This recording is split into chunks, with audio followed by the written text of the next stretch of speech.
ফরিদপুর আওয়ামী লীগের যে সেক্রেটারি আছেন আরিফ, দেখেন আরিফের বাড়ি কিন্তু ভাঙ্গা এবং আরিফের বাবা কিন্তু একসময় ভাঙ্গা থেকে উপজেলা নির্বাচন করছিলেন এবং 1900 ভোট পাইছিলেন, জামানত বাজেয়াপ্ত হয়েছিল।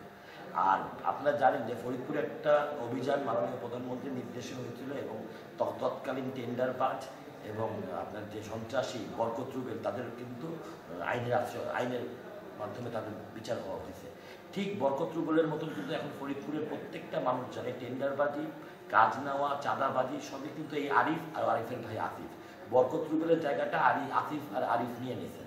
এখন সে তার দলীয় ক্ষমতা ব্যবহার করে ফরিদপুরে যে টেন্ডারবাজি এবং যেগুলো করতেছেন তার প্রতিবাদ করাতেই আরিফ কিন্তু আমাকে নিয়ে এই যে আমি মানসিক ভারসাম্যহীন যদি হই তাহলে তিনবার আমাকে যে লক্ষ লক্ষ মানুষ ভোট দিল, আসলে এটা আসলে একটা এরকম একটা কথা যে আমি বলতে হয় যে আরিফের ব্যাপারে সবাই জানেন ফরিদপুরে সন্ধ্যার পরে 2টা ফেন্সিডিল ছাড়া আরিফের রাত কাটে না। তবে আজকে মনে হয় সাংবাদিক সম্মেলন হয়েছে তো একটু আগেই খেয়ে ফেলছে, এর জন্য মনে হয় ওর মুখ দিয়ে এসব কথা বলে। একটা জনপ্রতিনিধি আমি, আমাকে 3 থানার জনগণ 3বার স্বতন্ত্র নির্বাচিত করছে।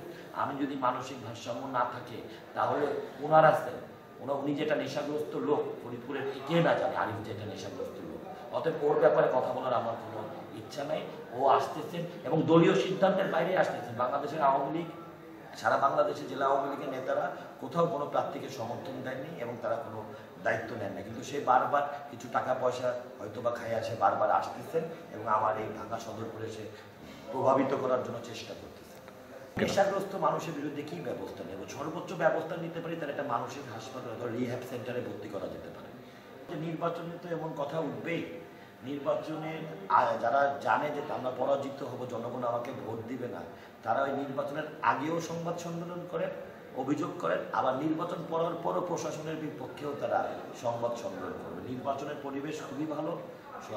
আমাদের নির্বাচন কমিশন এবং সরকারি যারা দায়িত্বে আছেন তারা এই মুহূর্তে এখন পর্যন্ত ভাঙ্গা সদরপুরে নির্বাচন নিয়ে কোনো মারামারি কোনো রকমের কোনো কিছুই হয় নাই।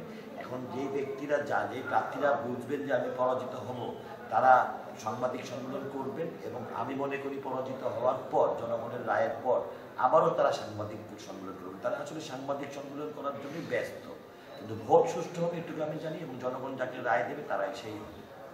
আসলে হুমকির বিষয় কিছু না, আমি 2জন প্রার্থীকে সমর্থন দিয়েছি, ভাঙ্গায় একজন, সদরপুরে একজন, এবং আমার প্রার্থীরা জনগণের সেবা করবে, ভোটে জয়যুক্ত হয়ে আসবে, সেটাই আমি চাই। আর নির্বাচনের আচরণবিধি লঙ্ঘন হবে দেখে আমি বাসা থেকে বের হই না, বাসায় থাকি সাধারণত, আমি বাসা থেকে বের হই না। আর যারা পরাজয় বুঝে ফেলছেন তারা তো আসলে বলবেই এই কথা।